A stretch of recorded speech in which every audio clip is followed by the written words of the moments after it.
नमस्कार, दोपहर समाचार में आपका स्वागत है।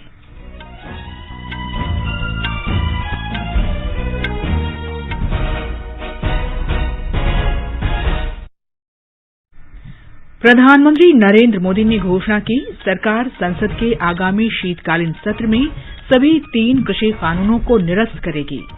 उन्होंने प्रदर्शन कर रहे किसानों से आंदोलन वापस लेने और घर लौटने की अपील की।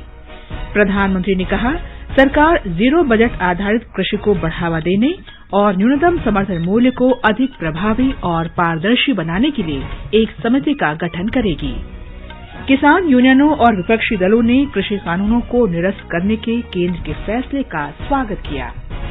प्रधानमंत्री उत्तर प्रदेश के झांसी में राष्ट्र रक्षा समर्पण पर्व में रक्षा क्षेत्र को बढ़ावा देने के लिए कई पहलों की शुरुआत करेंगे।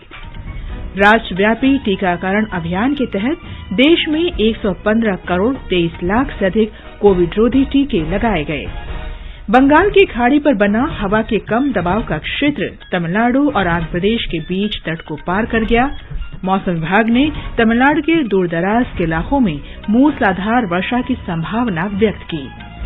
देश विदेश में गुरु नानक जयंती धार्मिक उत्साह के साथ मनाई जा रही है। प्रधानमंत्री ने प्रकाश पर्व और देव दीपावली पर लोगों को बधाई दी।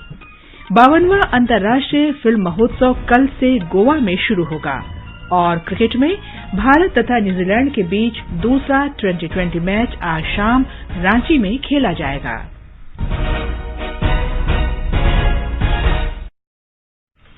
दोपहर समाचार में अतहर सईद के साथ मैं कनकलता। देश ने कोविड टीकाकरण अभियान के अंतर्गत 100 करोड़ से अधिक टीके लगाने का लक्ष्य हासिल कर इतिहास रच दिया है। इस महत्वपूर्ण कार्य में योगदान करने वाले चिकित्सकों, नर्सों और अन्य स्वास्थ्यकर्मियों का आकाशवाणी अभिनंदन करता है। इसके साथ ही हम आपको सतर्क भी करना चाहते हैं कि कोविड अभी समाप्त नहीं हुआ है। आप सभी से हमारी अपील है कि यथाशीघ्र दोनों टीके लगवाएं और अन्य लोगों को भी टीके लगवाने के लिए प्रेरित करें। एहतियात के तौर पर कृपया 3 आसान उपायों का पालन अवश्य करें। मास्क लगाएं, 2 गज की सुरक्षित दूरी बनाए रखें, हाथ और चेहरा साफ रखें। कोविड से संबंधित किसी भी जानकारी और मार्गदर्शन के लिए राष्ट्रीय हेल्पलाइन नंबर 01123978046 और 1075 पर संपर्क करें। और अब समाचार विस्तार से। प्रधानमंत्री नरेंद्र मोदी ने आज कहा कि सरकार ने तीनों कृषि कानून वापस लेने का फैसला किया है। आज सवेरे राष्ट्र के नाम संबोधन में श्री मोदी ने घोषणा की कि संसद के आगामी सत्र में ये कृषि कानून निरस्त कर दिए जाएंगे। आज मैं पूरे देश को ये बताने आया हूं कि हमने 3 कृषि कानूनों को वापस लेने का, रिपील करने का निर्णय लिया है। इस महीने के अंत में शुरू होने जा रहे संसद सत्र में हम तीनों कृषि कानूनों को रिपील करने की संवैधानिक प्रक्रिया को पूरा कर देंगे। अपने सभी आंदोलनरत किसान साथियों से आग्रह कर रहा हूं, आज गुरु पर्व का पवित्र दिन है। अब आप अपने अपने घर लौटे, अपने खेत में लौटे, अपने परिवार के बीच लौटे। आइए एक नई शुरुआत करते हैं। प्रधानमंत्री ने कहा, ये कानून किसानों के हित में थे, लेकिन सरकार अपनी तमाम कोशिशों के बावजूद किसानों के एक वर्ग को समझा नहीं पाई। प्रधानमंत्री मोदी ने कहा, इन कृषि कानूनों का उद्देश्य किसानों और विशेषकर छोटे किसानों को अधिकार संपन्न बनाना था। देश के छोटे किसानों की चुनौतियों को दूर करने के लिए हमने बीज, बीमा, बाजार और बचत, इन सभी पर चौतरफा काम किया। सरकार ने अच्छी क्वालिटी के बीज के साथ ही किसानों को neem coated urea, soil health card, micro irrigation जैसी सुविधाओं से भी जोड़ा। हमने फसल बीमा योजना को अधिक प्रभावी बनाया। आपदा के समय ज्यादा से ज्यादा किसानों को आसानी से मुआवजा मिल सके, इसके लिए भी पुराने नियम बदले। श्री मोदी ने कहा कि उन्होंने जो भी किया किसानों के लिए किया और जो भी कर रहे हैं देश के लिए कर रहे हैं। प्रधानमंत्री ने कृषि क्षेत्र के लिए एक महत्वपूर्ण पहल की भी घोषणा की। उन्होंने शून्य बजट आधारित कृषि को बढ़ावा देने, देश की बदलती जरूरतों के अनुसार फसल पद्धति बदलने और न्यूनतम समर्थन मूल्य एमएसपी को अधिक प्रभावी और पारदर्शी बनाने के लिए एक समिति बनाए जाने की भी घोषणा की। हमने एमएसपी तो बढ़ाई है, साथ ही साथ रिकॉर्ड सरकारी खरीद केंद्र भी बनाए। हमारी सरकार द्वारा की गई उपज की खरीद ने पिछले कई दशकों के रिकॉर्ड तोड़ दिए हैं।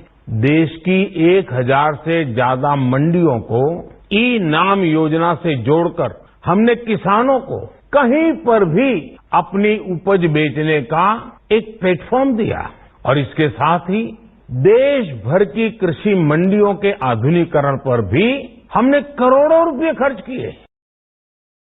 इस समिति में केंद्र सरकार, राज्य सरकारों, किसानों, कृषि वैज्ञानिकों और कृषि अर्थशास्त्रियों को शामिल किया जाएगा। प्रधानमंत्री ने कहा, सरकार ने किसानों को उचित दर पर बीज उपलब्ध कराए, सूक्ष्म सिंचाई की सुविधाएं दी तथा 22 करोड़ मृदा स्वास्थ्य कार्ड प्रदान किए। श्री मोदी ने कहा कि किसानों की दशा सुधारने के लिए बीज, बीमा बाजार और बचत के 4 आयामी उपाय किए हैं। कृषि कानूनों पर प्रधानमंत्री की घोषणा का जिक्र करते हुए गृहमंत्री अमित शाह ने कहा कि यह कदम स्वागत योग्य है और ये उनकी राजनीतिक कुशलता को दर्शाता है। उन्होंने कहा कि प्रधानमंत्री की घोषणा के बारे में अनूठी बात यह है कि उन्होंने ये घोषणा करने के लिए गुरु पर्व के विशेष दिन को चुना। कृषि और किसान कल्याण मंत्री नरेंद्र सिंह तोमर ने कहा कि 3 कृषि कानूनों को निरस्त करने की संवैधानिक प्रक्रिया इस महीने के अंत में शुरू हो रहे संसद सत्र में पूरी की जाएगी। उन्होंने कहा कि किसानों की स्थिति में सुधार लाने के लिए देश में 3 कृषि कानून बनाए गए थे। कृषि मंत्री ने कहा कि वो उन सभी किसान संगठनों के आभारी हैं जिन्होंने इन 3 कानूनों का स्वागत और समर्थन किया। प्रधानमंत्री जी ने कहा है कि जीरो बजट खेती हो, एमएसपी हो और क्रॉप डाइवर्सिफिकेशन का विषय हो, इन सब पर एक समिति बनाई जाएगी। इस समिति में केंद्र सरकार, राज्य सरकार, किसान, वैज्ञानिक, अर्थशास्त्री, ये सब उस समिति में रहेंगे। यह समिति एमएसपी को प्रभावी और पारदर्शी बनाने की दिशा में अपनी रिपोर्ट देगी। आज प्रधानमंत्री जी ने जो निर्णय किया है, यह उनके बड़प्पन, संवेदनशीलता का परिचायक है। मैं इस ऐतिहासिक निर्णय के लिए प्रधानमंत्री जी का हृदय से धन्यवाद करता हूं। वाणिज्य और उद्योग, खाद्य तथा सार्वजनिक वितरण मंत्री पीयूष गोयल ने कहा है कि कृषि कानूनों पर प्रधानमंत्री की घोषणा देश के अन्नदाता के कल्याण को लेकर उनकी प्रतिबद्धता को दर्शाता है। विपक्षी नेताओं और राज्य के मुख्यमंत्रियों ने प्रधानमंत्री नरेंद्र मोदी द्वारा कृषि कानूनों को निरस्त करने की घोषणा का स्वागत किया है।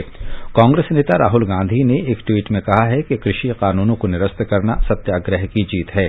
ओडिशा के मुख्यमंत्री नवीन पटनायक ने सभी 3 कृषि कानूनों को निरस्त करने के फैसले का स्वागत किया है। उन्होंने कहा कि यह फैसला देश और किसानों के हित में है। केरल के मुख्यमंत्री पिनाराई विजयन ने एक ट्वीट में कहा कि किसानों का साल भर का विरोध आखिरकार जीत गया। पंजाब और हरियाणा में टोल प्लाजा और अन्य स्थानों पर धरना देने वाले किसानों, राजनीतिक दलों और धार्मिक नेताओं ने केंद्र सरकार के फैसले का स्वागत किया है। किसानों ने लड्डू बांटकर प्रसन्नता व्यक्त की। उत्तर प्रदेश के पीलीभीत जिले के एक किसान ने कृषि कानूनों को निरस्त करने के लिए प्रधानमंत्री को धन्यवाद दिया। आज प्रधानमंत्री जी ने किसान बिल वापसी का निर्णय लिया है, वो बहुत ही प्रशंसनीय है। किसान भाइयों के द्वारा 1 बरस से जो बिल वापसी की लड़ाई लड़ी जा रही थी, उन सभी किसान भाइयों के चेहरे पर खुशी की लहर है और हम प्रधानमंत्री के इस साहसी कदम की प्रशंसा करते हैं। ये कदम किसानों के हित के लिए है। किसान भाई आज गौरवान्वित हैं और अपने आप को गौरव महसूस करते हैं। भारतीय किसान यूनियन के नेता राकेश टिकैत ने कहा है कि यूनियन उस दिन का इंतजार करेगी जब तीनों कृषि कानूनों को संसद में रद्द कर दिया जाएगा। संयुक्त किसान मोर्चा ने इन कृषि कानून वापस लेने के सरकार के निर्णय का स्वागत किया है। किसान नेताओं ने एक वक्तव्य में कहा कि वे संसदीय प्रक्रियाओं के माध्यम से इस घोषणा के प्रभावी होने का इंतजार करेंगे। आइए अब जानते हैं इन 3 कृषि कानूनों के बारे में।